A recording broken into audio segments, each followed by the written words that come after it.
Ladies and gentlemen, dear students, dear alumni, dear friends, dear partners, dear alumni of the MCI, I'm pleased to welcome you here to this lunch session, and we are happy to have a very, very distinguished guest and a very, very interesting topic to discuss today. Let me warmly welcome Professor Dr. Herbert Hänzler. He is international business consultant. He was the former chairman of McKinsey Germany. For 15 years, he was the chairperson of McKinsey Europe for 3 years, among many, many other functions, but there will be more on your curriculum later on. Let me express, together with you, a very warm welcome and a warm hand.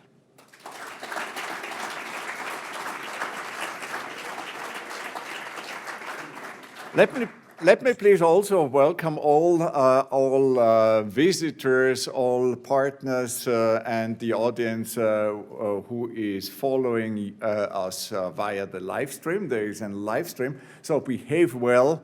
Every misbehavior will be seen globally immediately and reported.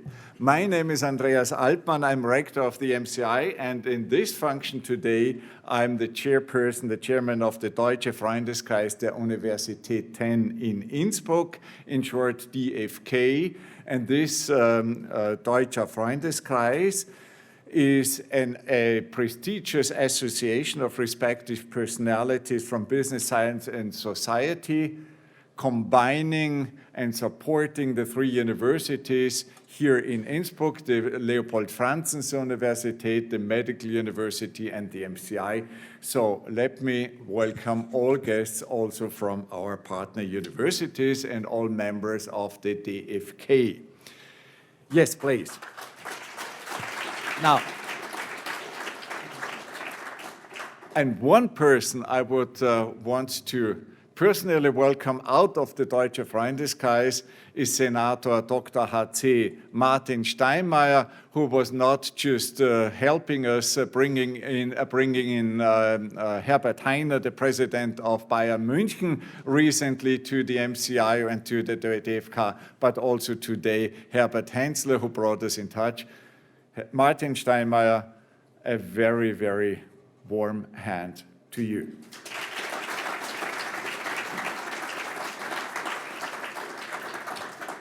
Now, let me tell you a little bit what the Deutscher Freundeskreis is. The objective of the DFK is the idealistic and material support of the universities in Innsbruck, including the MCI and their students.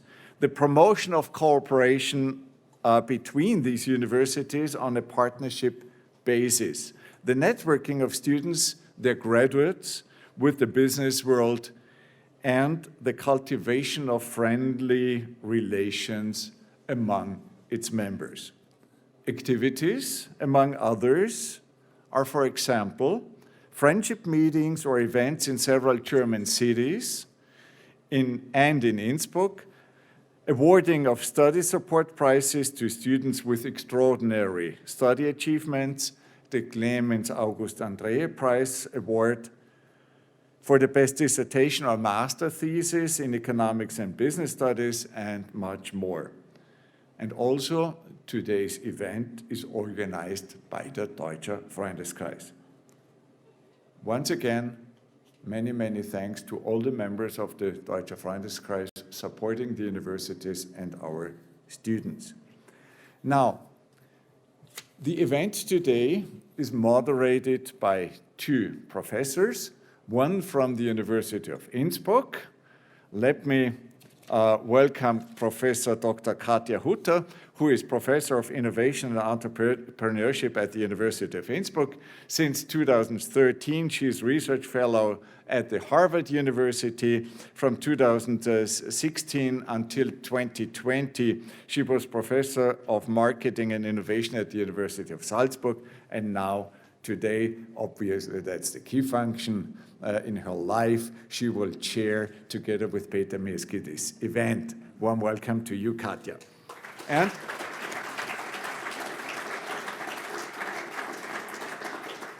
the second moderator comes out of the MCI.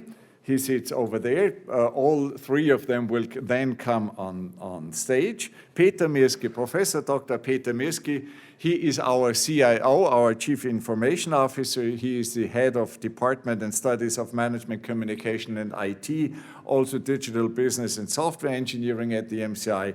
He's the CIO, he heads our Central IT Service Department, and he's a courtesy professor at the University of Innsbruck at Omaha in Nebraska. Actually, he is the key of the MCI. And in this case, as we have a distinguished guest professor, a Fulbright professor now, let me also welcome Tej Adidam, who is a Fulbright professor now from the University of Nebraska at Omaha. And now the floor is yours. A final warm welcome to all who have been mentioned and who have not yet been personally mentioned.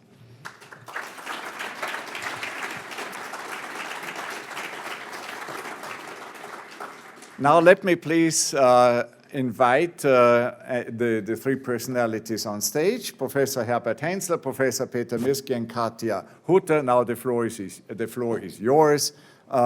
Waltet eures Amtes.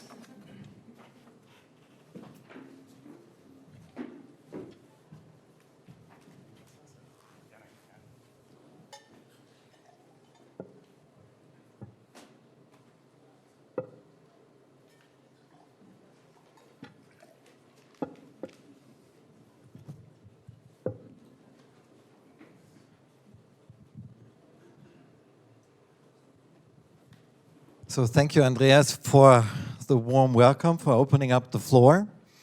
Welcome to all of you. Thank you for investing your lunch break in this upcoming conversation. We're all looking very much forward to having Professor Hensler here with us. The format and the idea is that we will have an intensive discussion, saying that we are looking forward to your questions. After a very short keynote, we will be very open to discuss each and every topic without any limits together with you. Some questions will come from our live talk, coming in from the online world, which is in this case not mine. Katja will be so nice to collect all those questions. I'm going to be the one who's collecting your questions and bringing that forward to you. Again, if you maybe, what I do not expect, be too shy to speak up, you can also, even if you sit in the room, send us an email on the livetalk@mci.edu. So that is then Katja's point to pick your questions up. Otherwise, it would be very nice if you present yourself briefly before you come up with your questions so that we do understand the context in which you are asking us. So having said this, the floor is almost open up to you, Herb. Thank you so much for being here, for coming to Innsbruck. I think we are all very, very, very much interested in having an insight of more than 2 decades of McKinsey consultancy, about your insights, your experiences, also I would say the success factors of McKinsey, which is a global consultancy firm, also facing new challenges coming from artificial intelligence, for example. So maybe you would like to open up the floor with a short introduction, and then we switch to the questions, if that's all right for you. Thanks, Peter. Yes, that may be helpful. A couple of points where I come from, who I am, who I was when I joined McKinsey.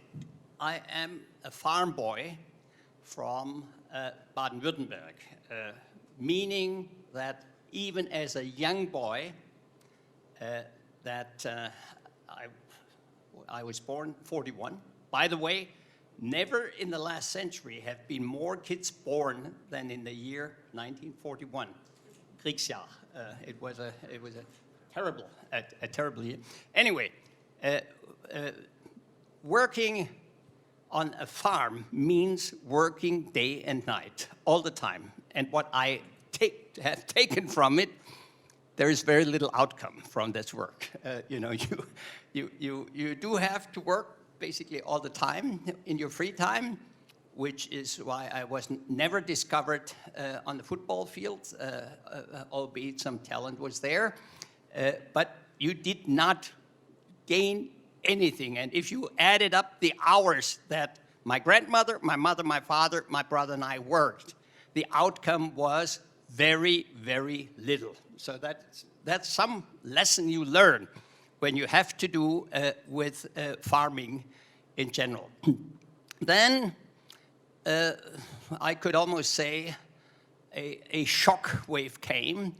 They discovered in an examination at the early school days that I had tuberculosis. I was sent for 9 months, basically a school year, to a tuberculosis home where the basic treatment was lying in the morning on a feldbed, then having lunch, and in the afternoon you lie on a feldbed. That was basically it. And no sports. Later on, no sports. And if there was anything burning, you come home to your old village, and the boys that were going to do sports were doing that, and I had to sit under a tree watching them, how they were doing. That was something that really was burning. And in the end, a philosopher told me later on, maybe this year where you didn't go to school was helpful, whatever you did later in life. But that was it. Then, in those days, there was a blessing. I was sent from these 51 boys to the Mittelschule, which is, secondary school, because they said the guy had lung problems, he shouldn't be working so hard, so he goes to the Mittelschule. So I went to the Mittelschule, did a Mittlere Reife, not an Abitur, and later on I started an apprenticeship with Shell Oil, and worked there as a salesman for a year. That was the start. And another thing was, I was on the move. I come from a little village, Neckarhausen, moved as one of the only ones to the place where the Mittelschule was, moved to Stuttgart, moved to Freiburg, moved to Siegen, moved to Saarbrücken, moved to Munich. I had 7 locations in my years, which is something, you stay on it. I forgot Berkeley, which was later, but I was literally, very often my cohort stayed behind, but I moved on. Move on. I've been there, seen that, move on. That was a motto, basically. Then I was in Munich. I got my PhD in statistics, which those of you that have some difficulties with statistics, I can keep you calm. Basically, it's a very simple thing. If you can add up and subtract, you have already gone halfway in statistics. I was an assistant professor, getting in Munich at the LMU 1,200 D-marks. 1,200 D-marks. I went to Berkeley, and I discovered other job opportunities. In an American universities in those days, it was 67, 68, you were constantly talking to placement centers that were on the premises of the university, and you were constantly interviewed. Hey, Peter, don't you want to come and join us when you're done? So this was something that obviously was there, and so I discovered McKinsey. My original idea was to become, sorry to say that, Peter, a professor. I said, this is it, I've done the first step, got my PhD, but then McKinsey interviewed, and I had a life-defining interview after many, many cases.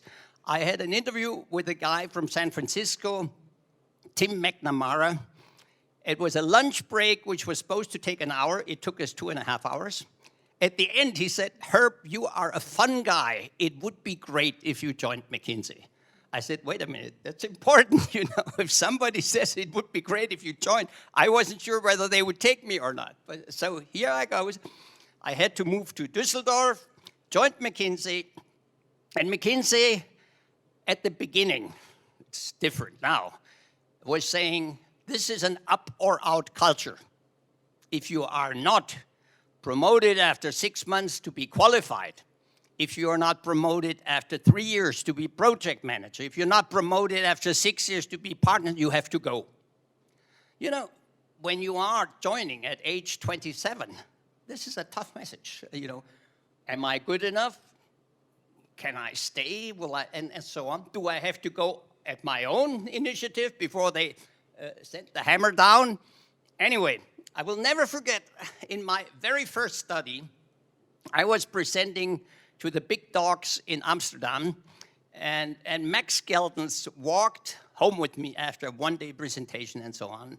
He was the office manager in Amsterdam, and he said, so, Herbert, how do you like it here at McKinsey? And I said, I really enjoy it, but I don't know, will I be qualified after 6 months? He took his arms around me, and he said, Herb, I guarantee you will have never any problems in McKinsey. You know, this is an important message to the seniors in this room. Very often, when youngsters, when rookies around you are not sure where they're coming or going, saying, you know, you're on the right track. The way you work hard, the way you are interested, the way you make friends and so on, you will have no problems in your life. I did that many times because I learned the lesson there. That was McKinsey, and it has been great 32 years. It has been great. I would have never thought I would stay 32 years because up or out is there. Is there all the time. You know, you're always evaluated, and you always get feedback what you are doing. And thank God, my feedback was mostly that good that I could stay. And after 32 and a half years, I turned 60. I said, guys, that's it. I move on, and I'll do other things, and I'm still doing other things. What was, Andy said I should talk about success factors. What was the success? First and foremost, recruiting. First and foremost, recruiting. If you got more people, you were more successful. I took over recruiting for the German context, and we were recruiting 5 people. 5 people, and we had interviewed 500.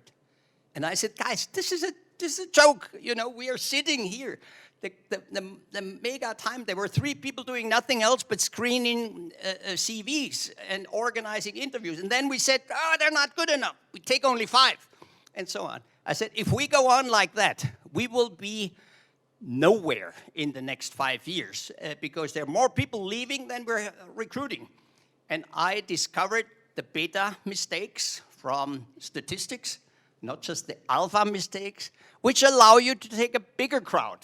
And I was in the first year, instead of 5, I was recruiting 35. In the next year, 50. And it went on and on and on, because I said, these people, you know, if you are searching for good people, they may have a bad day in an interview, they may have missed this or that, but if you are convinced, like Tim McNamara was from me, saying it would be great if you joined. We joined, my last year, we joined 220 out of 10,000 people that had written in. And so recruiting was factor number 1. Factor number 2 was obviously you work the first day on in a team. The first day in a team, you know, I was sent to Amsterdam. I didn't know anybody. I was sent to Thyssen-Born and Missa, and I had team members which after, I should say, 1 week, we're like buddies, we're like friends, because we were all doing the same thing. We were all searching for data which we didn't have. We were searching for conclusions we couldn't come to, and so on. And we were preparing for meetings with big bosses where we are scared stiff, you know. But that was the same. All 4 of us were doing that, and consequently, the teamwork was something that I liked very much. I had the honor of being promoted after 4.5 years to partner. And that's the time when you really think, well, maybe I'll throw in another 2 years, maybe 3 years, but not another 25. It was, and then in the end, as many people asked me, why do you stay? I stayed because of the people around me. I stayed of the people around me. There were so many good people. When you had meetings in New York, when you had meetings in London and wherever, the people around you were just a cut above. You know, you said, gosh, it's fascinating to have so many good people around. It was like playing at FC Bayern Munich in the team. You know, the ones that play there are reasonably good, no matter in what position they're playing. They were good. They were just very, very good people. I had the benefit of having many international ties from the start. I was Mr. International in team settings. I was having teams that I supervised in Idaho. And then there came the day when I was made office manager in Germany, which was an interesting job. An interesting job because all the people who did not want to be managed around you, now you were their manager. That's a difficult thing. Katja, if you ever become rector of this university, keep in mind that all the people around you do not want to be managed. They don't want you to. So that was basically, you know, they leave me alone. That was the concept. Sometimes you had to, obviously, steer it one way or the other. I was office manager, and for no other reason but that I liked Brazilian football. I was saying, how come we do not have an office in Brazil? I wrote a note to Ron Daniel in New York, said, wouldn't it be a great idea if we had an office in Brazil? He wrote back, he said, Herb, I agree, but you are a young office manager, you have a lot on your plate. Leave Brazil to the Americans. The Americans in those days didn't even know where Brazil was on the map, literally. They didn't even know where it was. I was fascinated from Brazil, and since he said, leave it alone, I said, if the system doesn't allow it, I have to beat the system. I was having a client in Stuttgart, Daimler-Benz, a car company, and the guy who was running Brazil, Werner Lechner, was there at a meeting, and I said, you know, we're working here and so on. We seem to be doing okay. Wouldn't you need a team in Brazil? He said, you have people speaking Portuguese? I said, sort of, you know. I said, when can you come? And I was literally riding in with 3 people. One was Thilo Mannhardt, who had his school in Sao Paulo, in the German school. Another one was a Spaniard who was married to a Portuguese woman, and the third one was an Uruguayo from the United States. It was our team, you know, and they were sent to a 4 weeks training course in Portuguese, in intensive Portuguese in Rio, which still exists, by the way, and it was a team. And all of a sudden, before New York realized it, this team at the Daimler outfit, Mercedes-Benz do Brasil, was expanding and was helping, you know, give us introductions to other companies in Brazil. And while other consultants left Brazil because it was a gyrating inflation, we were there. We were recruiting, and we were doing great. And that was Brazil. I later on more or less had you have fun doing that. You know, you start a little office, and you recruit people, and every time, 3 times a year I came to Brazil, it was like going to a state visit, you know. And then I started Istanbul, I started Moscow, I started Budapest, Warsaw, Prague, all places where there was no McKinsey office. And I was literally starting all of them with German partners, whom I placed in those locations. I was involved in Beijing, first office there, and in Shanghai, I was involved in Taiwan, I was involved in Seoul, and many, many other things. That was more or less my life, was going around and helping to raise the flag. What else can I say? It's been a great time. It's been a great time. I could fill you with many, many little stories, but I quit here. I had a wonderful run for 32 and a half years. I'm still very much tied to the firm, to my successors.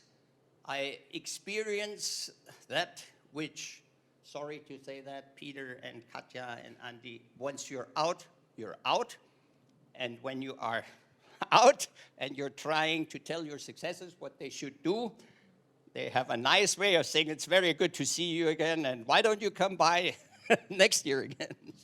So I have experienced that too, but it's, as I said, it's been a great time, and I'm here to answer all your questions. Thank you. Thank you so much.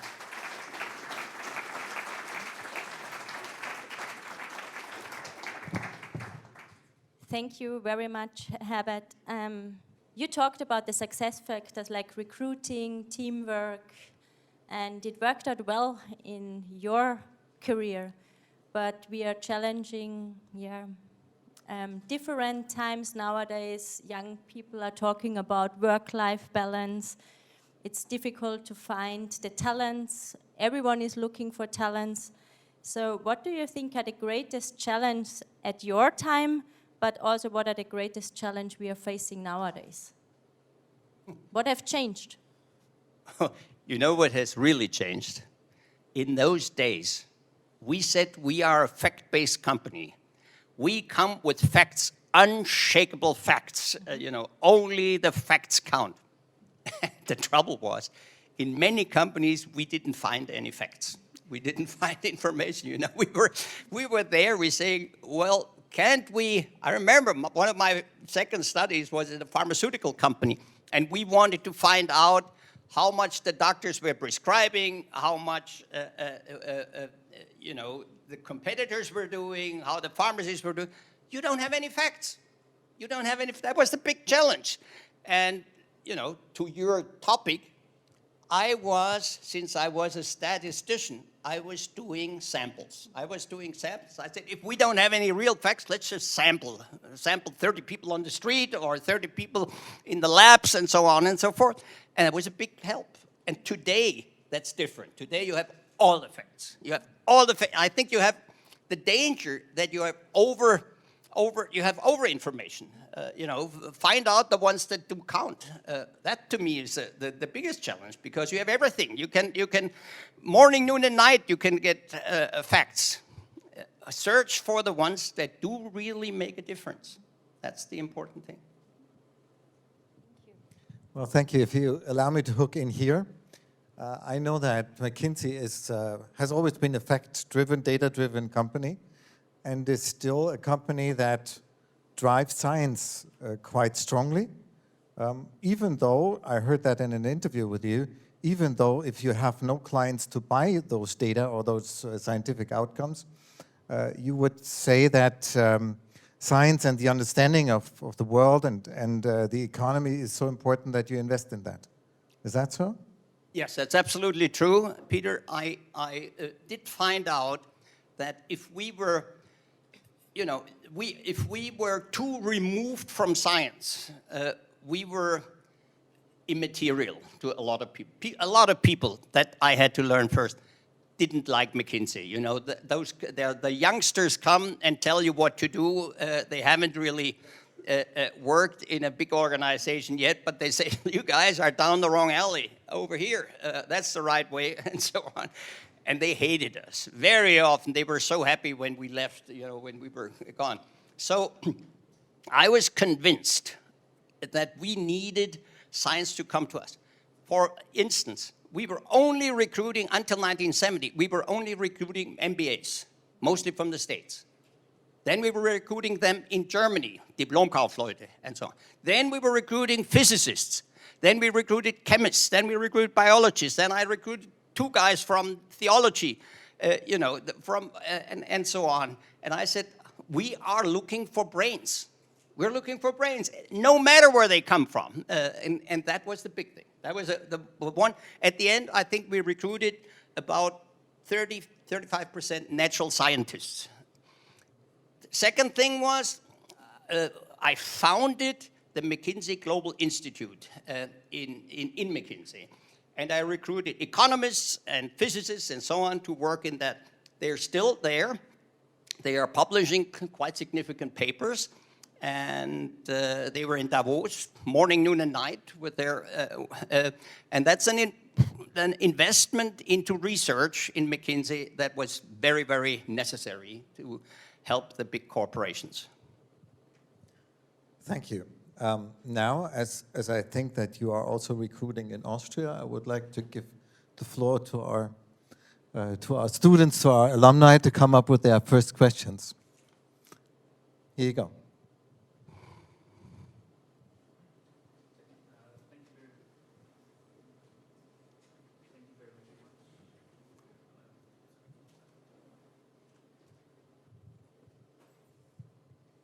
I'll try again. Yeah, perfect. It works. Thank you very much, Mr. Hensler, for being here today. I'll start with a very short introduction of myself. I'm a student here at MCI in the master program International Business and Law. But furthermore, I'm also in the executive board of a student consultancy based here in Innsbruck, Icons Consulting by Students. Competitor. And, yeah, this is so to say. And therefore, my question is about a topic that has briefly been touched upon, a topic that has raised a lot of attention, not just in the last months, but also years.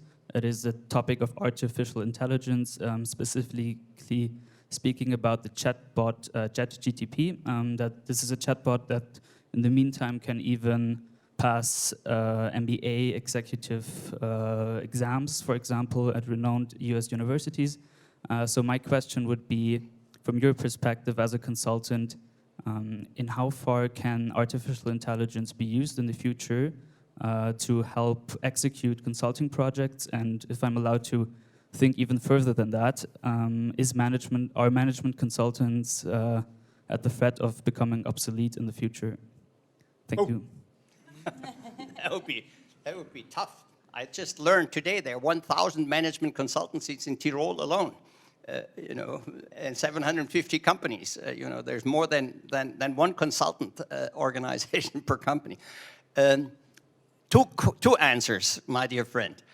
The first is, so far, artificial intelligence has done very, very little in consulting. It has done very little, and there have been numerous attempts. And even my old friends from McKinsey, they bought an AI company. Others did that too. Then they hired Quantum Black, now an element in McKinsey. Then they hired the biggest nerds that you can have in IA and so on. The effects to date have been very, very little. That's what I have to say, historically. Now, that does not mean that cannot change, going forward. I quote the example from... the book is called Second Machine Age. Andy McAfee and Eric Bjornholm.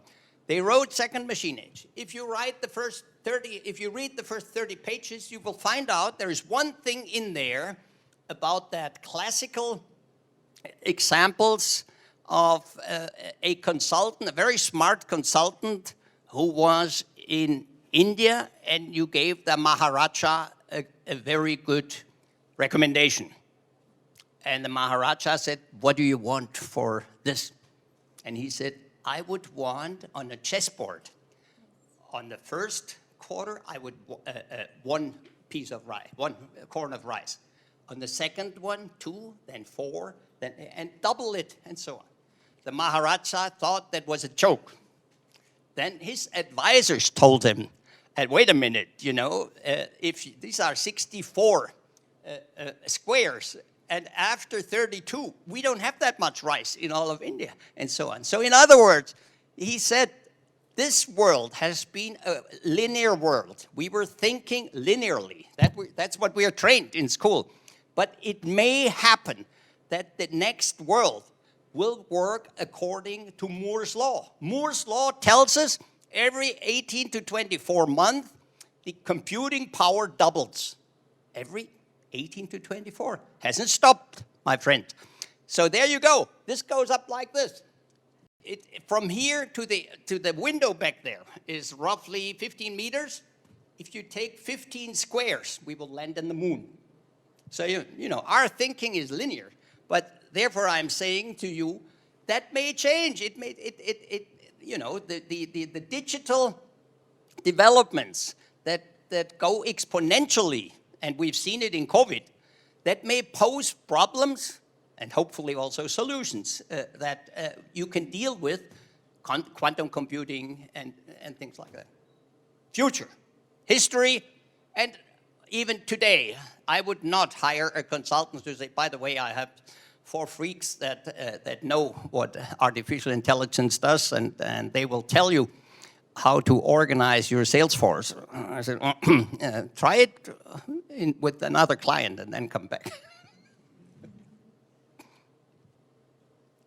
So thank you for that answer. I also know that you have also written books about leadership, and that may be also something which counts into that field, saying even if you know how a sales force should be organized, it still needs leadership. Is that right? I have, as I said, I was an apprentice at Shell, and I was 17 years old, and I had to, in those days, there was no artificial intelligence. You had to make statistics, write down how much gasoline was sold in the various gasoline stations. And being a young boy, I said to the guy who was supervising me, I said, this is a funny thing that was in Freiburg in Black Forest. There is one gasoline station with 2 attendants and 1 boss and 2 pump stations and another one. They are about similar locations, similar number of people, and so on and so forth. But the difference between one and the other is 50%. The one sells 50% more gasoline than the other. And he said, keep one thing in mind, young man. It's only the leadership. Go and look at the guy who runs that one gas station. You will see he's the first one to appear in the morning. All his attendants are in yellow uniforms, and the uniforms are picobello. And they say good morning to the drivers, and they don't say, what can I sell you, but they say, can I Volltank, you know, and so on and so forth. And that's the thing. It's leadership, you know, and I wrote a book on that last year on Führung, because I'm convinced that this factor, the third factor, dispositive Faktor, würde Katja sagen in ihrer Vorlesung, the dispositive factor is what counts, and it needs to be addressed much, much more, because as we have seen in many listed companies, there comes a new CEO, and it goes very well. And another one is there in a similar situation and does a lousy job. So I think the leadership dimension is one that is underexplored. My conviction is, starting from kindergarten onwards, 1 in 5 people has typically leadership skills.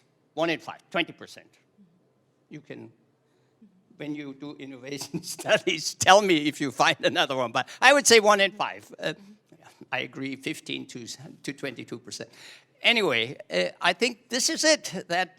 And that's why an institution like this is so important. You want to go out and not just know the skills of adding up and subtracting and making beautiful charts. You have to lead.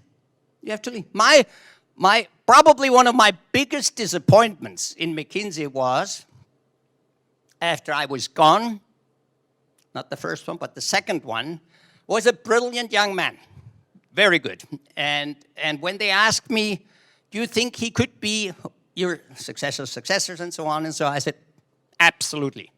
You know what? He was the biggest disaster that McKinsey Germany had. They had him on Manager Magazine falling down from a cliff, saying they lost their reputation. He couldn't lead. He was a very intelligent man, but he couldn't lead. Leading is that you have to make maybe average people, but you have to make people perform higher, period. I think leadership is also about making decisions.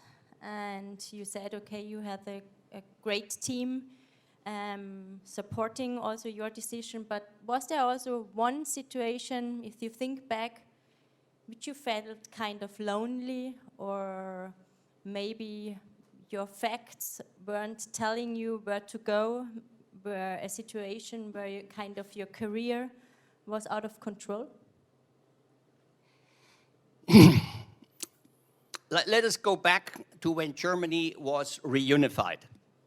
Germany was reunified, and all of a sudden, there were 16 million people. There was a country that had been under socialist regime, and all of a sudden, there was the need to help the Treuhand organization, which was in Berlin, to do one of three things: close company, close places,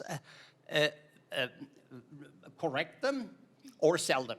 That was more or less, that was the mission that consultants had to do, and there were hordes of consultants. There were, you could say, we were stumbling over each other because they didn't have the skills to do it, so they were calling in consultants.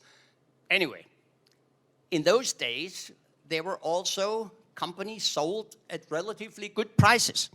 And I had two of my colleagues who said, you know what, we would like to buy a company called Elbro, 7. October in Berlin.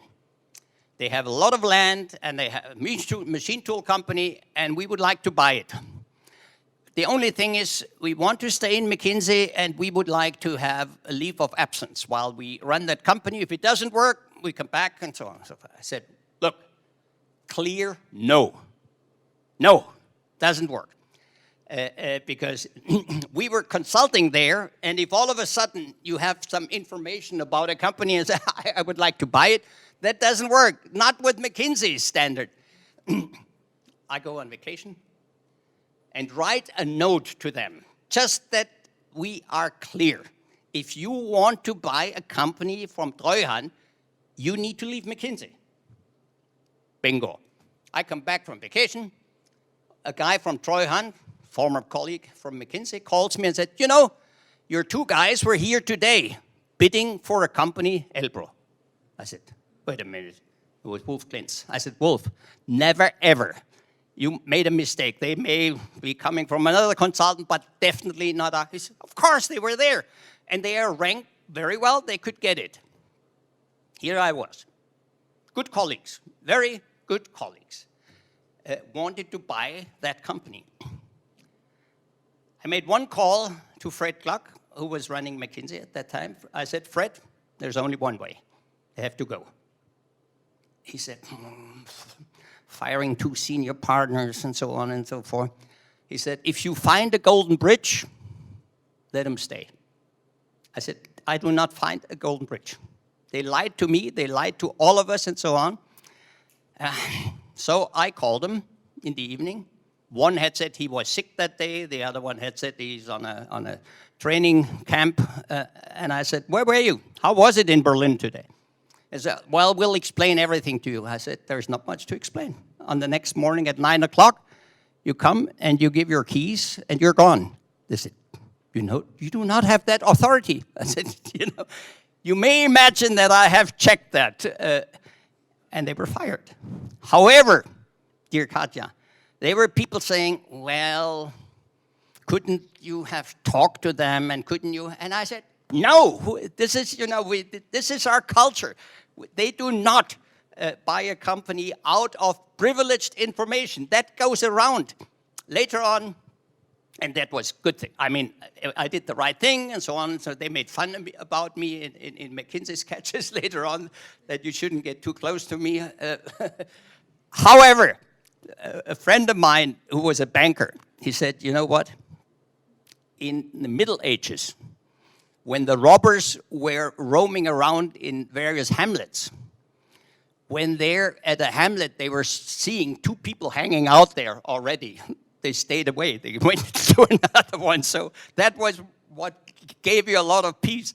So it was a testing decisions. I was uncertain about the execution, We were at court later on, and it was in Bild-Zeitung and so on, where I said, come on, how can somebody who makes 500,000 D-Mark a year do something like that and stay in our company? While I have, we had photos where the coffee ladies, if they took a pound of coffee along, later on, we find them and sometimes they had to pay a lot of fines and so on. I said, mein Rechtsverständnis ist gestört. So that was it. Thank you. I also have a question from the online stream, and her name is Gabrielle Brandstetter. She is a final year International Business and Law Master's double degree student at the MCI. And she would like to ask the following question. What were the 3 or 5 key abilities a consultant needed and to succeed when you entered the field, and what are they now? Have they changed, and if yes, how? Is she writing a dissertation or? Maybe. A book about you. Okay, there have been a few. Anyway, what were the 3 things? I think somehow or other you had to find out what the client's problems were, what the issue was on the client. You had to, because you were a problem solver, you want to help them, you had to be very, very humble when you came to the client, and you had to say, many of your ideas have already been there, we are helping, we are a catalyst, we're doing it with your people, and so on and so forth. I have seen countless people who failed when they were treating clients like third-rate idiots. You're paying our bill and so on and so forth. Very important that you're humble and you're saying, I will listen very carefully. What do you expect from us? What can I do? And so on. That was the first one. Secondly, you had to know your fact base. If you were goofing around with somebody's told something about something and so on and so forth, you were out. You were really out. That was the point. And thirdly, I have to say it was very often said, it wasn't as bad as it was, but keep in mind, you had to have the skills to work extremely hard. It is a hard-working environment. And if somebody says, good morning, Herb Hensler, I'm really worrying about my balance of life and so on, I said, it's not the right place for you. This is definitely not. So this was it. What has changed? What has changed? Those 3 are still there. I defy it. What has changed is, as I said before, you have much more information today. You are much more international today, so that you get more skills. You have more opportunities to go out.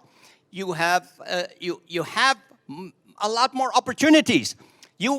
I remember very often, young kids come and say, by the way, I got an offer from the client. They want to recruit me.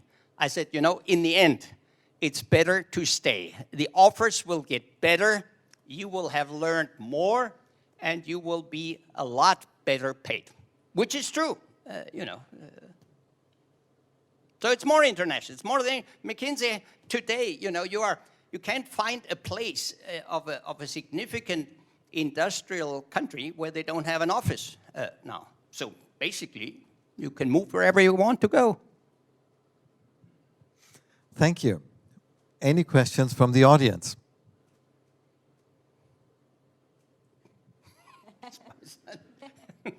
No, I'm really curious. Hello. Yes, thanks a lot for your talk. Short introduction. My name is Ilan. I'm also a student at the MCI in biotechnology. And I had a question in terms of a young person thinking about joining McKinsey.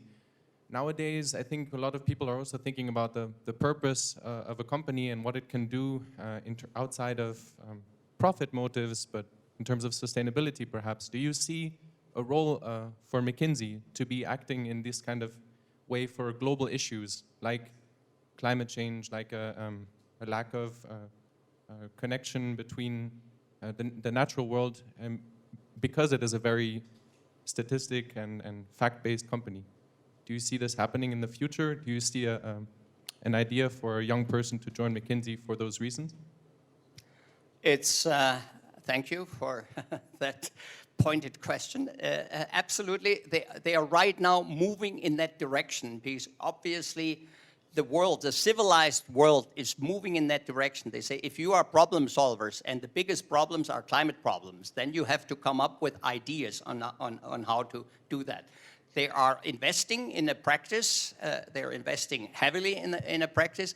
The trouble is the client side is not yet willing to retain you as consultants because you don't have any experience. Your track record is very low.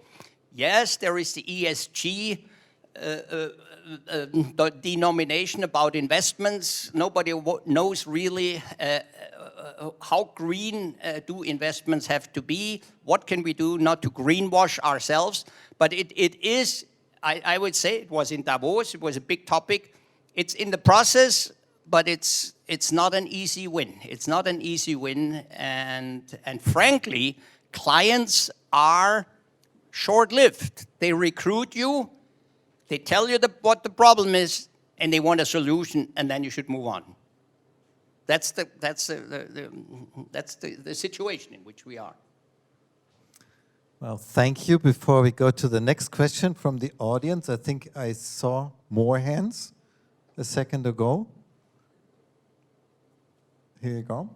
I would just like to share with you that I was very interested how McKinsey is now recruiting.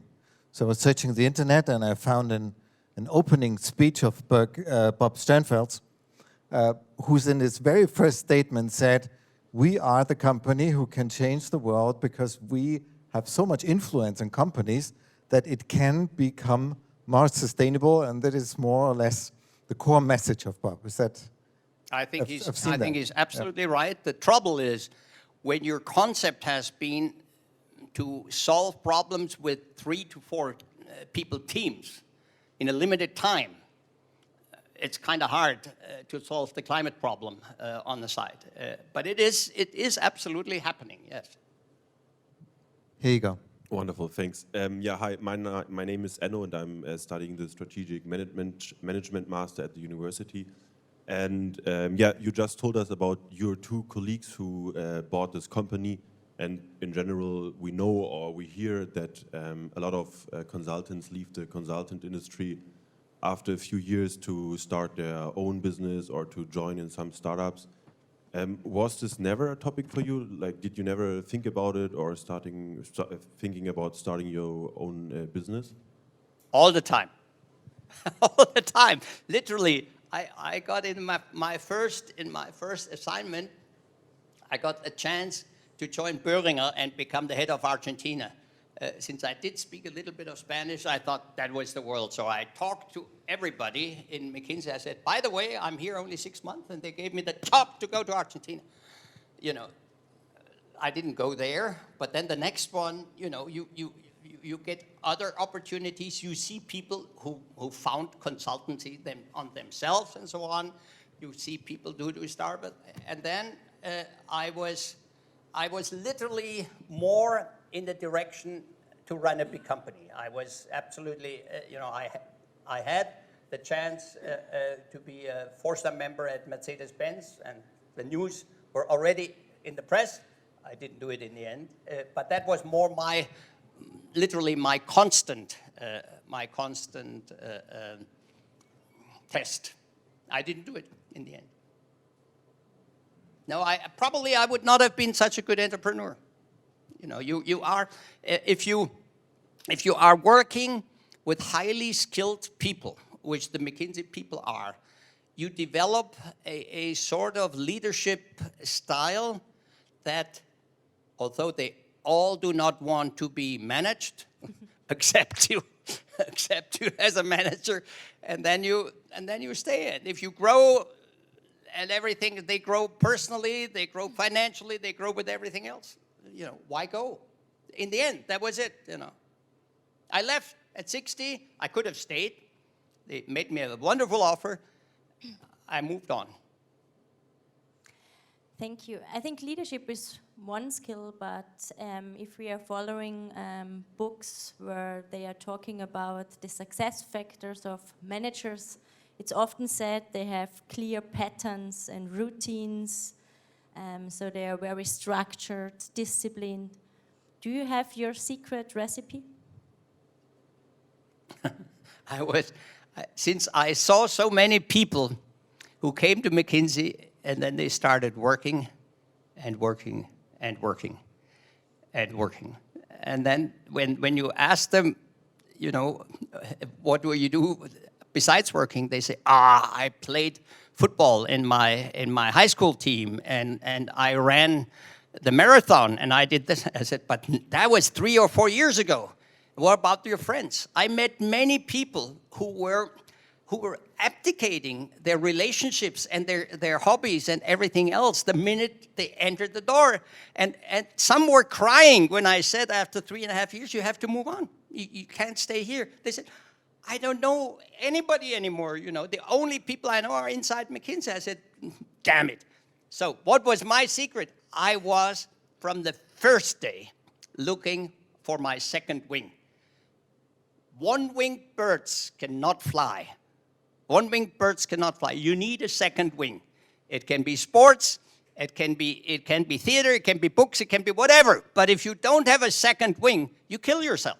You become stale. You become unimaginative. People sit next to you in the plane, and you talk about McKinsey morning, noon, and night, and they say, "Have you anything else to talk about?" You know, that was my secret. And still is. I do like Peter. I do a lot of sports in the morning, and despite I was at the Hahnenkammrennen, they didn't let me race anymore. But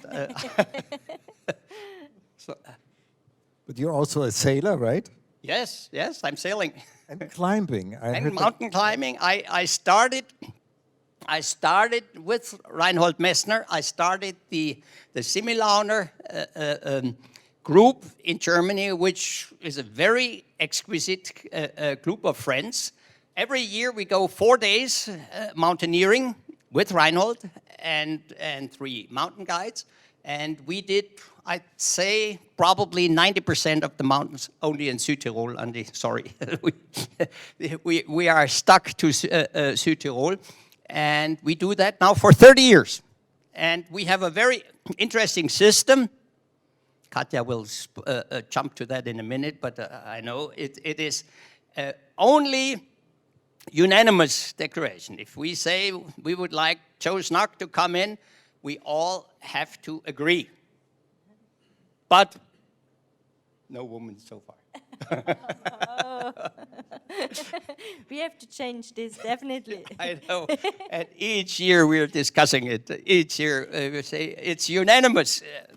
And I know there are a few. Before they die, it's not going to happen.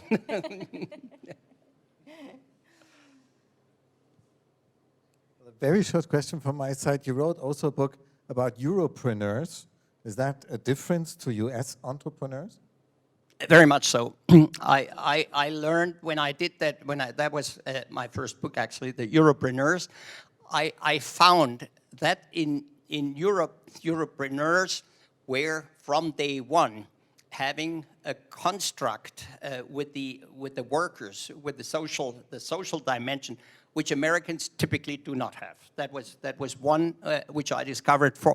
I also discovered that very often they were handing over their firms, their businesses, to the second, third, fourth generation, which is very rarely the case in America, because you do your exit, you cash in, and then what? They were the first ones in Europe. They were discovering the responsibility for the climate, for the environment, and that was not the case in the States. United States is and still is, to a large degree, relatively short-lived when it comes to success. You know, you have to prove your success, and then you should cash in. And the big formula is, when it comes to stocks, buy low and sell high. There you go. So we're asking for a last round of questions, because slowly we have to come to an end. Do we have another question here? right in the back. Thank you so much. Hello, thank you for attending this talk. My name is Stefan Ziegler. I'm studying in the bachelor thesis of the SOBI, Management and Economics. And I have a question for you, and just an interesting one for myself. Which character traits should a great consultant bring with himself? Which characters? Which character traits, like you said before, be humble and so on. And I just thinking about the persona of a great consultant and how they behave and act and so on. I think they have to be. You are in a knowledge-based industry, right? Your entry ticket is knowledge. You have a certain knowledge dimension. Knowledge changes relatively fast. Coming back to what I said about the discovery that we have made. So you should be keen on knowledge developments. I remember my old days when you were Diplom-Kaufmann and you learned the balance sheet and profit and loss statement that carried you 40 years. Hasn't changed that much. That's changed. That really has changed today. You have to be on top of the situation where the knowledge is today. If you want to be heard, if you want to tell other people what they should do, you better be on top of the situation, what's going on. And you have to read a lot. You have to exchange yourself a lot with the people around the world. Can do that today much easier than before. And you have to be, in my case,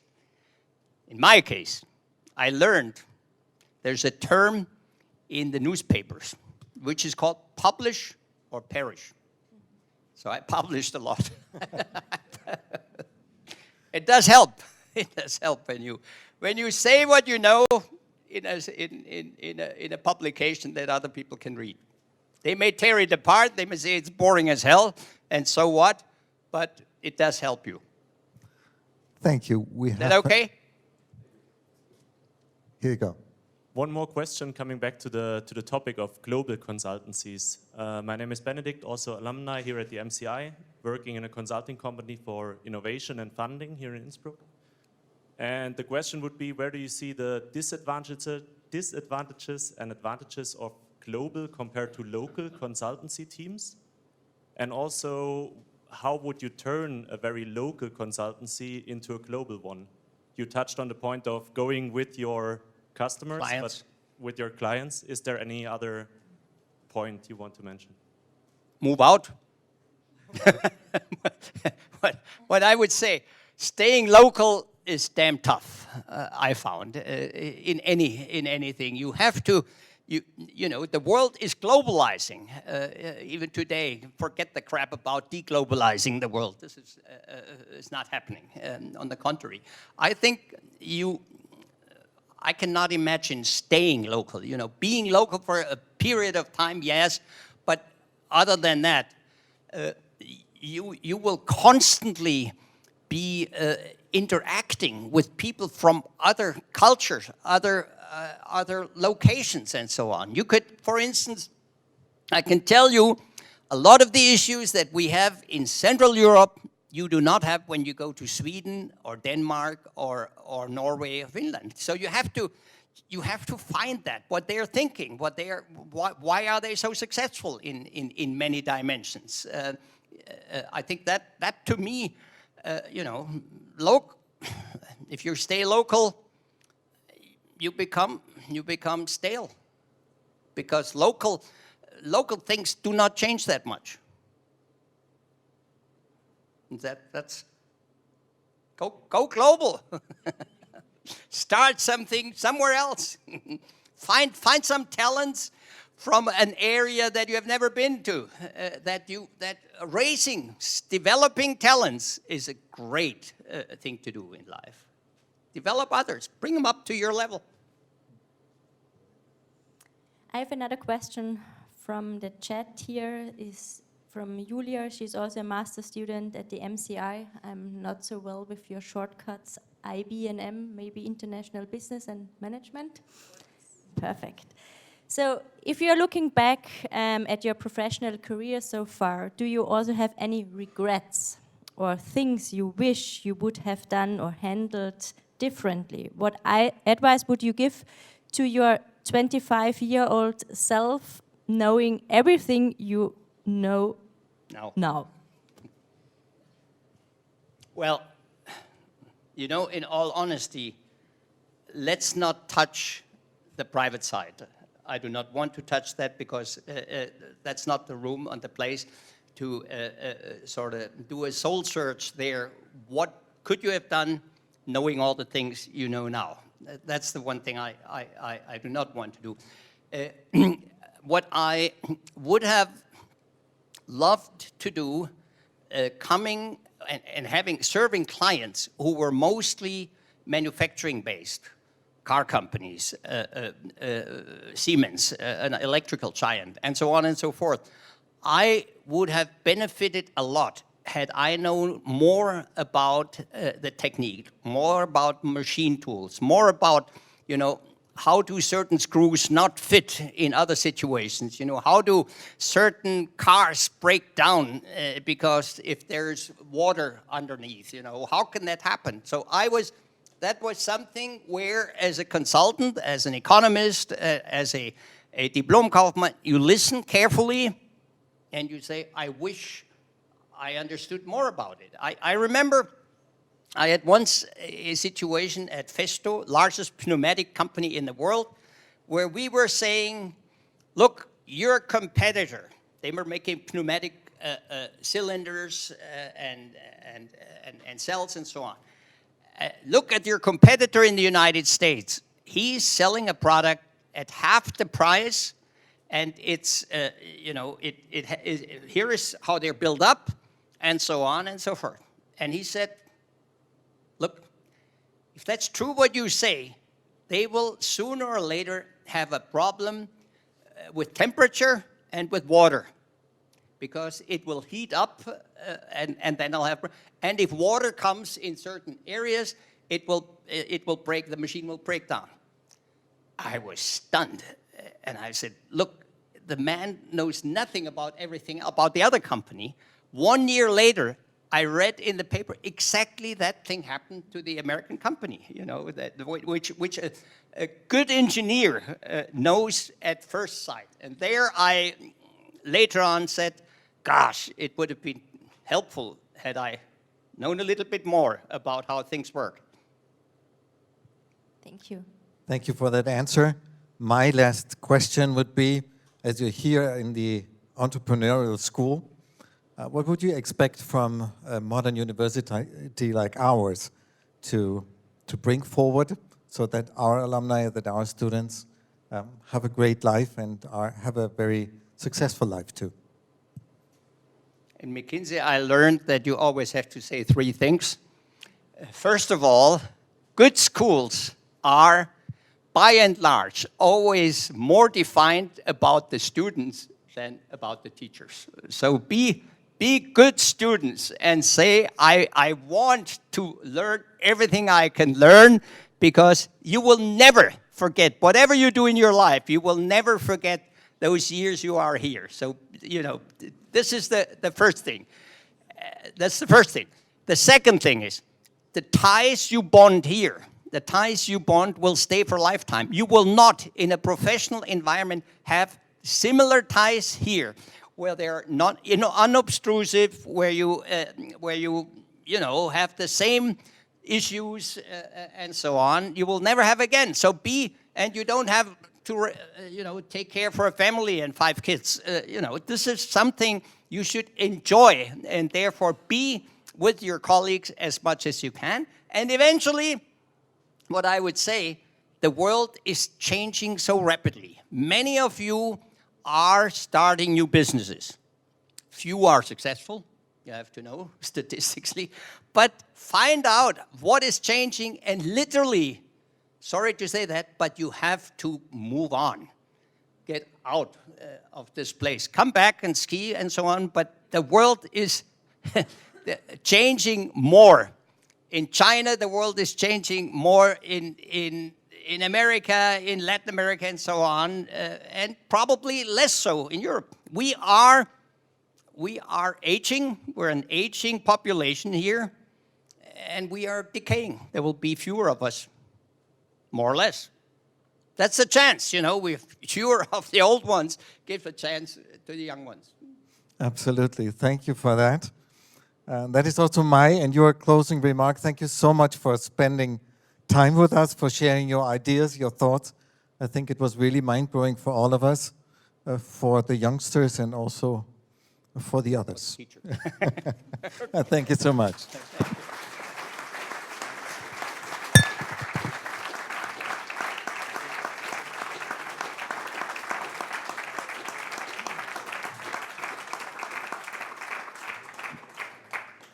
Well, let me just finish by also mentioning the next events which we have here and which we are very proud to present.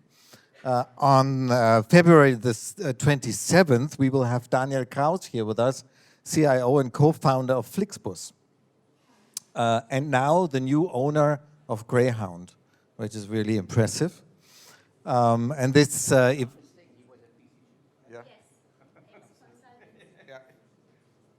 very true. We will do that in cooperation with UC Berkeley. And on March the 1st, we will have Ottmar Karas here, first Vice President of the European Parliament in Brussels. So we're looking very much forward to having you online or even here in this room together with us.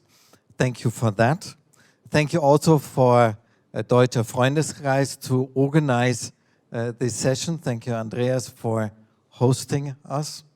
Thank you, Bettina Stechauner. She is the angel of this event and always takes care that everything is properly prepared. Thank you so much, Bettina.